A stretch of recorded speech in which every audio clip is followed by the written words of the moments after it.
সারা বিশ্বের মধ্যে এমন কোনো একটা দেশ নেই বাংলাদেশ ছাড়া যেখানে শিক্ষকরা অভুক্ত অবস্থায় আছে এবং বেতন পায় না। যদি স্বতঃস্ফূর্ত না থাকে, প্রাণ যদি না থাকে, বুকা পেটে আসলে শিক্ষার সজীবতা আসে না, প্রাণ আসে না। সরকার আমাকে ভাইবা থেকে শুরু করে সব কিছু নেওয়ার পর আমাকে একটা নন এমপিও প্রতিষ্ঠানে নিয়োগ দিলেন, কিন্তু এখন আমাকে আর বেতন দিচ্ছেন না। আমাদের যেটা এখন প্রবলেম সেটা হচ্ছে যে দীর্ঘদিন ধরে 15 বছর, 20 বছর, 10 বছর ধরে এই শিক্ষকগুলা নন এমপিওর অর্থ হচ্ছে সরকারি কোষাগার থেকে কোনো অর্থ আমাদেরকে দেওয়া হয় না। আর বিশেষ করে এই শিক্ষকগুলো আসলে আমি নিজে NTRCA থেকে নিয়োগপ্রাপ্ত একজন কলেজের লেকচারার, অথচ সরকার আমাকে ভাইবা থেকে শুরু করে সব কিছু নেওয়ার পর আমাকে একটা নন এমপিও প্রতিষ্ঠানে নিয়োগ দিলেন, কিন্তু এখন আমাকে আর বেতন দিচ্ছেন না। এখন আপনারা জানেন যে বিগত সরকারের আমলে প্রায় 15টা বছর আমরা বৈষম্যের শিকার, তখন আমাদের প্রতিষ্ঠানগুলোকে এমপিও করার কোনো রকম উদ্যোগ নেওয়া হয় নাই। ওই উদ্যোগটা যদি 2 বছর পর সেই উদ্যোগটা নেওয়া হতো, সেই উদ্যোগটা বন্ধ রাখার কারণে এখন প্রায় 3000 সাড়ে 3000 প্রতিষ্ঠান নন এমপিও অবস্থায় আছে।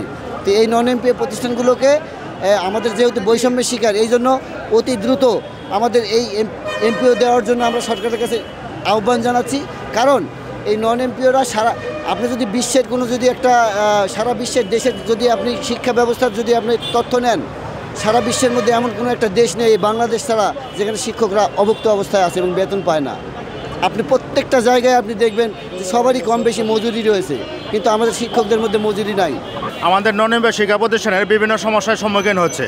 একদিকে যেমন অর্থনৈতিক সমস্যা, অন্যদিকে শিক্ষার্থীদের পড়াশোনারও ব্যাঘাত ঘটছে। কারণ হলো যদি স্বতঃস্ফূর্ত না থাকে, প্রাণ যদি না থাকে, বুকা পেটে আসলে শিক্ষার সজীবতা আসে না, প্রাণ আসে না। দীর্ঘ 17 বছর ফ্যাসিস্ট সরকারের আমলে বিভিন্ন প্রতিষ্ঠান যেমন অবহেলিত হয়েছে, বঞ্চিত হয়েছে, তেমন কিছু পরিবারও তাদের সন্তান, তাদের বিবি বাচ্চা এরাও মৌলিক চাহিদা থেকে বঞ্চিত হয়েছে। এক্ষেত্রে দেখা গেছে শিক্ষার মান অনেকটাই পিছিয়ে গেছে। এছাড়া সামাজিক মর্যাদা থেকে শুরু করে বিভিন্ন ধরনের অবহেলিত পরিবার বলে আখ্যায়িত হয়েছে। আমাদের বেতনটা খুবই সীমিত। যদি ঊর্ধ্ব কর্তৃত্বের সাথে আমাদের বেতনটা যদি বাড়তো এবং কি সরকারের ন্যূনতম একটা বেতন ধরে দেওয়া হতো, তাহলে মোটামুটি ডাউল ভাত খেয়ে জীবনযাপন করা যেত। না, আমাদের কোনো বেতন আসে না সরকার থেকে বা কোনো প্রতিষ্ঠান থেকে, আমাদের বেতনই আসে না। অন্যান্য অবলম্বন করে চালাতে হয়, খুব কষ্টে চালাতে হয়। আসলে যতটুকু দরকার মৌলিক চাহিদা ততটুকু হচ্ছে না। ভালো কাপড় চোপড় থেকে শুরু করে সুষম খাদ্য থেকে শুরু করে ভালো অনুষ্ঠানে পার্টিসিপেট করার জন্য যে ফর্মালিটি দরকার, এগুলো আসলে হচ্ছে না।